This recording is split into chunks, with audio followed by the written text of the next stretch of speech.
নামাজের আজান যখন হবে সবাই মসজিদে ঢুকবে, সালাম ফিরিয়ে নামাজ শেষ, সবাই মসজিদ থেকে বের হয়ে যাবে। শিক্ষক চলে যাবে স্কুলে, কৃষক চলে যাবে ফসলের খেতে, ব্যবসায়ীরা চলে যাবে শপিং মলে, মেম্বার অব দ্য পার্লামেন্ট চলে যাবে সংসদ ভবনে, যে যার কাজের মধ্যে সে তাড়াতাড়ি ইনভলভ হয়ে যাবে। সালাত শেষ, কাজে ঝাঁপিয়ে পড়ো, আদেশ টাকা। তাহলে ইসলামে ইবাদতের অ্যাটিটিউডটা বুঝতে পারছেন? কাজের সময় কাজ, নামাজের সময় আওয়াজ করে বলেন, কাজের সময় নামাজের সময়। সুন্দর হয়েছে না বিষয়টা? ফাইদা কুদিয়াতিস সালাতু ফান্তাশিরু ফিল আরদ। যখন তোমাদের সালাত শেষ তখন জমিনে ছড়িয়ে পড়ো। জমিনটাকে আল্লাহ আমাদের জন্য উর্বর বানিয়েছেন। জমিনে বীজ রোপণ করে দিলেই এখানে ফসলের ব্যবস্থা করে দেয় কে? ওয়াল্লাযী জাআলা লাকুমুল আরদা যালুলা ফামশু ফি মানাকিবিহা ওয়া কুলু মির রিজকি ওয়া ইলাইহিন নুশুর। তিনি তো এমন সত্তা যিনি তোমাদের জন্য জমিনটারে ফ্ল্যাট বানিয়ে দিয়েছেন, সমতল বানিয়ে দিয়েছেন। এই জমিনের অলিতে গলিতে, বনে বাদারে, রাস্তায়, সাগরে, পাতালে, পাহাড়ে, বিভিন্ন জায়গায় তোমরা ঘুরে বেড়াও, সেখানে যে আমি আল্লাহর রিজিক তালাশ করো। সুবহানাল্লাহ। এই জমিনটাকে আল্লাহ সাহালাতুল মাসালেক, চলার জন্য সহজ বানিয়ে দিয়েছেন, ফ্ল্যাট, উঁচু নিচু নাই। এই যে লক্ষ্মীপুরের আজকে এই যে প্যান্ডেলের এখানে উঁচু নিচু আছে, আজকে এইখানে যদি উঁচু হতো, ওইখানে নিচু হতো, আমরা ঠিক মতো দেখতে পারতেন? বিমান থেকে এটা খুব সুন্দর দেখা যায়, জমিনটা খুব ফ্ল্যাট দেখা যায়, সমতল। এই সমতল হওয়ার কারণে এখানে চাষাবাদের সুযোগ সুবিধা করে দিয়েছে কে? তাহলে বোঝা গেল এই জমিনটা সমতল এবং উর্বর, ভেরি ফার্টাইল ল্যান্ড। আমাদের সালাত শেষ, আমরা কাজে চলে যাব, আবার আজান হলে মসজিদে ঢুকে যাব। এটাই হচ্ছে ইসলামের নিয়ম। সাইয়েদনা ওমর ফারুক যখন মসজিদে নববীর ইমাম, তিনি ইয়ামান দেশের কিছু লোকদের সাথে সাক্ষাৎ করলেন। কোন দেশে? ইয়ামান, যুদ্ধ বিধ্বস্ত একটা দেশ এখন, প্রাচীন নগরী হাদরামাউত বা আলাবাক। এই ইয়ামান দেশের কিছু লোকের সাথে তিনি সাক্ষাৎ করলেন। তারা গোল হয়ে বসে থাকে, নামাজের পরে যায় না, বসে বসে সুবহানাল্লাহ পড়ে, আলহামদুলিল্লাহ পড়ে জিকির করে। ওমরে ফারুক ভাবলেন দেখি পরের ওয়াক্তে কি হয়। উনি আসরের নামাজে ইমামতি করতে আসলেন, এসে দেখলেন ইয়ামানের লোকেরা মসজিদের বারান্দায় আশেপাশে বসে আছে, সবাই যায়, এরা যায় না। মাগরিবের সালাতে উনি ইমামতি করতে আসলেন, ওমরে ফারুক নামাজ শেষ করে দেখলেন সবাই চলে যায়, কিন্তু ইয়ামানের লোকগুলো যায় না। এশার সালাত পর্যন্ত তিনি ওয়েট করলেন। এশার নামাজ পড়ে চলে যাওয়ার সময় ওমরে ফারুক দেখলেন সবাই নামাজ পড়ে কাজে চলে যায়, কিন্তু ইয়ামান দেশের লোকগুলো যায় না। ওমরে ফারুক বললেন, মা বালুকুম মা খাতবুকুম, ঘটনা কি? কি হয়েছে তোমাদের? সবাই নামাজ পড়ে চলে যায়, কাজে যায়, তোমরা যাও না কেন? এখানে কি করো? ইয়ামানিরা বলতে শুরু করলো, নাহনু আল মুতাওয়াক্কিলুনা আলাল্লাহ, আমরা এখানে আল্লাহর উপর তাওয়াক্কুল করে বসে আছি। ওমরে ফারুক অবাক হলেন, আনতুম আল মুতাওয়াক্কিলুনা ফিল্লাহ, তোমরা আল্লাহর উপর তাওয়াক্কুল করে বসে আছো? তো এই যে সারাটা দিন ঘাপটি মেরে এখানে বসে থাকলে তোমাদের খাবার আসে কোত্থেকে? উপার্জন হয় কি করে? ইনকাম আসে কোত্থেকে? রুজি রুটি হয় কোত্থেকে? ইয়ামানি লোকগুলো বললো, আমরা এখানে বসে বসে জিকির করি, তেলাওয়াত করি, বুজুর্গের মতো বসে থাকি, আমাদের বুজুর্গিয়া জিকির দেখে আশেপাশের লোকেরা এসে আমাদেরকে খাবার দিয়ে যায়। ওমরে ফারুক বললেন, সর্বনাশ, তাইলে তো তোমরা আল মুতাওয়াক্কিলুনা ফিল্লাহ নও, তোমরা হচ্ছে আল মুতাওয়াক্কিলুনা আলা বা'দিকুম বা'দা, একে অপরের উপর নির্ভরশীল। যারা প্লেটে করে খাবার নিয়ে আসে তোমরা তাদের উপর তাওয়াক্কুল করছো, কারণ তারা যদি প্লেট ভরে খাবার নিয়ে আসে তোমাদের পেটে কোনো দানা পানি পড়বে না। তোমরা আল্লাহর উপর মুতাওয়াক্কিলুনা আলাল্লাহ নও, তোমাদের সাধ্যের সবটুকু করার পরে তারপরে তোমরা তাওয়াক্কুল করবে। কি সুন্দর ইসলাম! এক সাহাবী বললেন, ইয়া রাসূলুল্লাহ, আমি ওটে চড়ে এসেছি, তো আপনি তো আমাদেরকে তাওয়াক্কুলের ওয়াজ করেছেন, আমি ওটের রশিটা গাছের মধ্যে না বেঁধে যদি শুয়ে থাকে আল্লাহর উপর তাওয়াক্কুল করি, ওটটা থাকবে না? বিশ্বনবী বললেন, না, তোমার ওট থাকবে না, আগে রশি দিয়ে ওটটা বাঁধো, ইআকিলহা সুম্মা তাওয়াক্কাল আলাল্লাহ, আগে টাইট করে রশি দিয়ে গাছের সাথে ওটের রশিটা বাঁধো, এরপর আল্লাহর উপর তাওয়াক্কুল করো। এইটার নাম তাওয়াক্কুল। চিল্লায় বলেন ঠিক কিনা? আপনার পার্টটা আপনার করতে হবে, আপনার যে রোল, এই রোলটা প্লে করতে হবে। আপনার সর্বোচ্চটুকু করার পরে আমরা তাওয়াক্কুল করি একজনের উপর। চিল্লায় বলেন তিনি কে? ওমর ফারুক বললেন, তোমরা মুতাওয়াক্কিলুনা আলাল্লাহ নাও, তোমরা বের হয়ে যাও, খবরদার এরপরে কোনো দিন তোমাদেরকে যেন এই মসজিদের মধ্যে ঘাপটি মেরে গোল হয়ে বসে থাকতে না দেখা যায়। কারণ ফাইদা কুদিয়াতিস সালাতু ফান্তাশিরু ফিল আরদ ওয়াবতাগু মিন ফাদলিল্লাহ, ইসলামের বিধান হচ্ছে যখন নামাজ শেষ মসজিদে বসে থাকা যাবে। চিল্লায় বলেন, বসে থাকা যাবে? যাবে না, সর্বোচ্চটুকু করে তারপরে আপনাকে বের হয়ে যেতে হবে। প্রতিদিন সকালবেলা পাখির বাসা থেকে দেখবেন পাখিগুলো খালি পেটে বের হয়ে যায়। আপনাদের এই এলাকায় পাখির বাসা আছে? কি পাখির বাসা আছে? হ্যাঁ, সব পাখি আছে। তো সকালবেলা দেখবেন পাখির বাসা থেকে পাখিগুলো খালি পেটে বের হয়ে যায়। বিকেল বেলায় পাখিগুলোর ওদর পূর্তি করে পেট ভর্তি করে আবার পাখির নিড়ে ফিরিয়ে দেয় কে? কারণ পাখিগুলো তাওয়াক্কুল করেছে কার উপর? পাখিগুলো তাওয়াক্কুল করে যদি পাখির নিড়েই বসে থাকতো, ওদের পেটে খাবার আসতো? কথা বলেন। বিশ্বনবী এটাই বললেন, তাকদু খিমাসান ওয়া তারুহু বিতানান।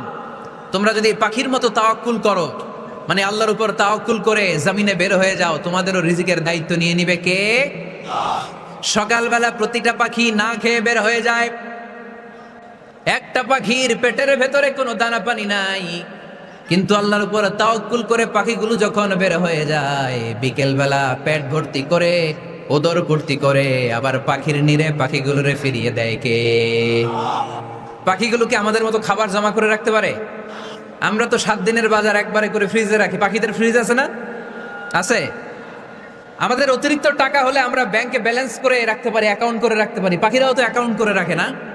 না, প্রতিদিন না খেয়ে বের হয়। কালকে ওই পাখিটা কি খাবে, কোন জায়গা থেকে তার রিজিকের ব্যবস্থা হবে, আল্লাহ ছাড়া কেউ জানে। এটার নাম তাওয়াক্কুল। এটার নাম কি?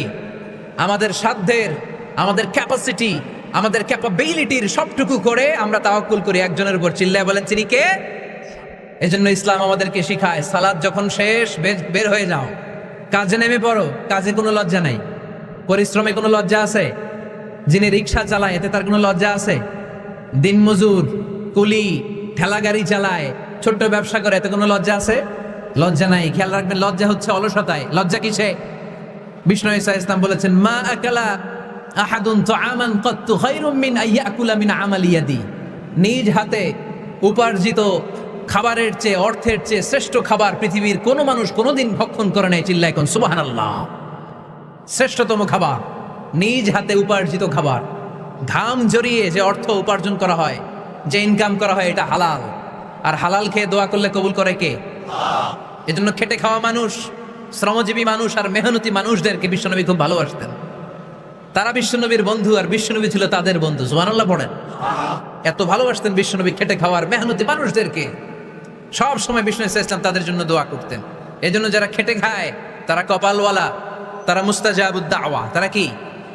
মুস্তাজাবুদ দাওয়া মানে এমন ব্যক্তি যে ব্যক্তি দোয়া করতে দেরি হয় কিন্তু দোয়া কবুল হতে দেরি হয় না।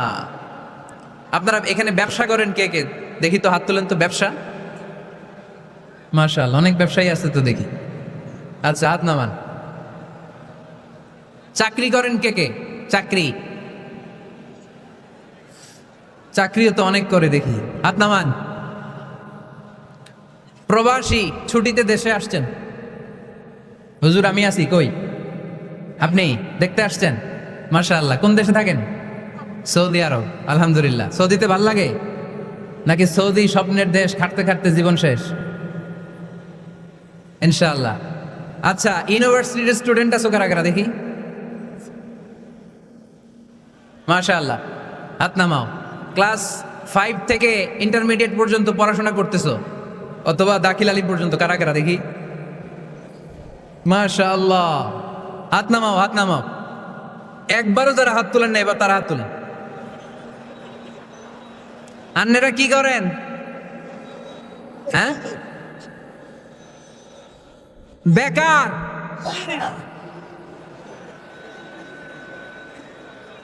বাংলাদেশে চাকরির বাজার খুব মন্দা, ঠিক কিনা?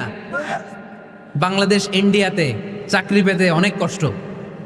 সামান্য একটা পদের জন্য যেখানে চেয়েছে ক্লাস 8 পাস, এখানে ডবল মাস্টার ডিগ্রি অ্যাপ্লাই করছে কয়েক লক্ষ। এজন্য আমাদেরকে উদ্যোক্তা হতে হবে। You have to be the entrepreneur. আমাদের উদ্যোক্তা দরকার, বেশি বেশি নতুন নতুন উদ্যোক্তা। নিজেই এমন আইডিয়া নিয়ে আসবে যে আইডিয়া বিক্রি করে দুর্দান্ত আইডিয়া দিয়ে তুমি পুরো দেশ কাঁপিয়ে দিতে পারো। পারা যাবে না লক্ষ্মীপুরের ছেলেরা? আইডিয়ার অনেক দাম। You have to generate new ideas. নতুন নতুন আইডিয়া এনে মানুষ গোটা বিশ্বকে তাক লাগিয়ে দিচ্ছে। এই যে কত কয়েক বছর আগে কারের একটা রাইড চালু হয়েছে, নাম হয়েছে উবার। কি নাম? ঢাকায় যারা চলাফেরা করেন তারা হয়তো চড়েছেন। উবারের নাম শুনছেন না? এই উবার কোম্পানি কি করে জানেন? নিজেদের ব্যবসা নাই, পুঁজি নাই, পাত্তি নাই, অফিস নাই, কিচ্ছু নাই, কোটি কোটি টাকা হাতায় নিচ্ছে just idea, just they are generating new ideas. নতুন নতুন আইডিয়া দিয়ে গোটা বিশ্ব কাঁপিয়ে নিয়েছে একটা মোবাইল অ্যাপসের মাধ্যমে। কিসের মাধ্যমে? Mobile apps. একটা কোম্পানি খুলেছে, গোটা বিশ্বের সব প্রাইভেট কারওয়ালারা ওইখানে রেজিস্ট্রেশন করে আপনি মোবাইলে কোথায় যাবেন, কোত্থেকে যাবেন লিখবেন, গাড়ি আপনার বাড়ির সামনে এসে হাজির। তার একটা পার্সেন্টেজ ওই উবার কোম্পানি পায়। ইউনাইটেড স্টেটস অফ আমেরিকার একটা স্টেট আছে সান ফ্রান্সিসকো, ওইখান থেকে শুরু করছে। 775টা সিটিতে ওদের অপারেশন আছে। বাংলাদেশে ঢাকাতেও আছে, আমি মালয়েশিয়াতে থাকি, ওখানেও আছে, ওখানেও আমরা চড়ি। প্রায় 63টা দেশে ওদের কাজ বাজাচ্ছে। গত বছরে 2018 সালে ওদের প্রফিট ছিল, রেভিনিউ ছিল 11.27 billion US dollar, 11.27 US billion dollar. Just they are selling their ideas. নতুন নতুন আইডিয়া দিয়ে গোটা বিশ্ব কাঁপাচ্ছে। এই উবার যখন চালু হলো, আমি তখন মালয়েশিয়ায়, শুনলাম বাংলাদেশে নতুন আর একটা বাইর হইছে, পাঠাও। কি নাম? এটা বোধহয় সারা বাংলাদেশ ব্যাপী হয় নাই, 3টা জায়গায়, সিলেটে, চট্টগ্রামে আর ঢাকায়। এরা আরো চালাক। এই বাংলাদেশের ছেলেপেলেদের মাথায় চিকন চিকন অনেক বুদ্ধি। এরা ভাবলো এই উবার দিয়ে আর আমরা কত আগাবো, আমাদের গাড়ি আরো ছোট করতে হবে। এরা মোটরসাইকেল রাইড দেওয়া শুরু করছে। জ্যামের শহর ঢাকা, চিপা চাপা দিয়া এরা আপনারা নিয়ে জায়গা মতো পৌঁছায় দিবে। তো এই যে উবারের পরে আমাদের ছেলেরা বানাইলো পাঠাও। এরপরে কত কিছু বানাচ্ছে ছেলেপেলেরা, আমি তো এগুলো দেখে অবাক। রকমারি.com নাম শুনছো? বিক্রয়.com নাম শুনছো? ঘরে বসে বসে কোটি কোটি টাকা হাতিয়ে নিচ্ছে তারা। Just they are selling their ideas. যেহেতু আমাদের চাকরি কম, ওই চাকরির বাজারে আমরা লাইন দিতে চাই না। আমাদের মেধাকে খাটিয়ে খাটিয়ে আমরা নতুন তরুণ উদ্যোক্তা বানাতে চাই। চিল্লায় বলো ঠিক কিনা? উদ্যোক্তা যত বাড়বে ততই দেশের কল্যাণ হবে। মানুষ তাদের আইডিয়াকে কাজে লাগিয়ে গোটা বিশ্বকে তাক লাগিয়ে দিচ্ছে। আমরা আমাদের সমতল ভূমিতে চাষ করতে চাই না। মালয়েশিয়াতে একটা এলাকা আছে ক্যামেরুন হাইল্যান্ড, ওরা পাহাড়ের মধ্যে চাষাবাদ করে গোটা মালয়েশিয়ার খাদ্যদ্রব্যের অভাবকে মুক্ত করে দিয়েছে। পাহাড়ের মধ্যে ওখানে ফুলের বাগান, ক্যামেরুন হাইল্যান্ড, প্রায় 6000 ফিট উঁচু, প্রচন্ড ঠান্ডা। এই ঠান্ডা পাহাড়ে হিল ট্রাক্স এরিয়াতে মালয়েশিয়ার এই ক্যামেরুন হাইল্যান্ডে ওখানে আছে ফুলের বাগান, আছে ফলের বাগান, আছে চায়ের বাগান, ওখানে মধুর চাষ হয়, ওখানে শাকসবজি চাষ হয়, ওখানে অনেক কিছু চাষাবাদ হয়। ওই ফলমূল শাকসবজি দিয়ে গোটা মালয়েশিয়ার 14টা স্টেটে যত শাক সবজি ফলমূল লাগবে ওরা আঞ্জাম দেয়। আর আমরা আমাদের সমতল ভূমিতে চাষ করতে চাই না। আমরা চাষাবাদকে খুব লজ্জা মনে করি। এটা ভুল আইডিয়া। আমাদের যে এলাকা যেই জিনিসের জন্য বিখ্যাত ওইটাকে আমাদের ব্র্যান্ডিং করতে হবে। লক্ষ্মীপুর কিসের জন্য বিখ্যাত? নারিকেল সুপারি। নারিকেল সুপারি যে পৃথিবীর কত মানুষ, ইন্দোনেশিয়ান লোকেরা মুড়ির মতো খায় নারিকেল আর সুপারি। তো এইটারে আমাদের ব্র্যান্ডিং করতে হবে। যেই দেশে যেটা আছে, যে এলাকা যেই পণ্যের জন্য বিখ্যাত ওইটা আমাদের ব্র্যান্ডিং করতে হবে। আমাদের আদমজির জুট মিল বন্ধ না? ভাওয়ানি জুট মিল বন্ধ। আমাদের পাট শিল্পকে ধ্বংস করে দিয়ে ইন্ডিয়া এখন ওই কটনের পাঞ্জাবি বানায়, জুট কটনের পাঞ্জাবি। আছে না নাই? পুরো বাংলাদেশের মার্কেট এই জুট কটনের পাঞ্জাবি দিয়ে সয়লাভ। আমাদের বাংলাদেশের পাট দিয়ে যদি আমরা পিহি পাঞ্জাবি বানাতে পারতাম, গোটা বিশ্ববাজারকে আমরা দখল করে নিতে পারতাম, ঠিক না? এর জন্য আমাদেরকে নতুন নতুন আইডিয়া জেনারেট করতে হবে। চাকরির পিছনে বসে থাকলে চলবে না।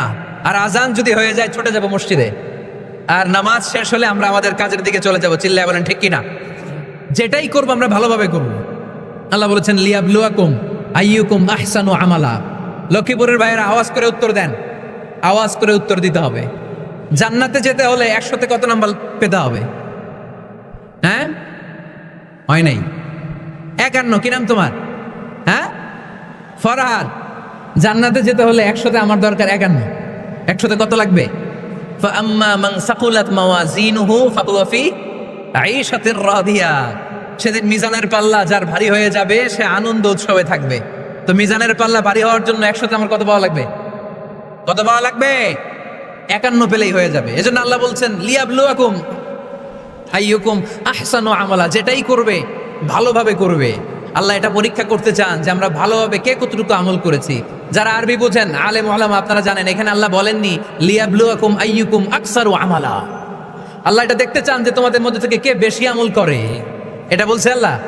বলে নাই। আল্লাহ বলেছে লিয়াবলুয়াকুম আইয়ুকুম আহসানু আমালা, যে ভালো করে করে। এজন্য আমরা যাই করি না কেন কি করে করব?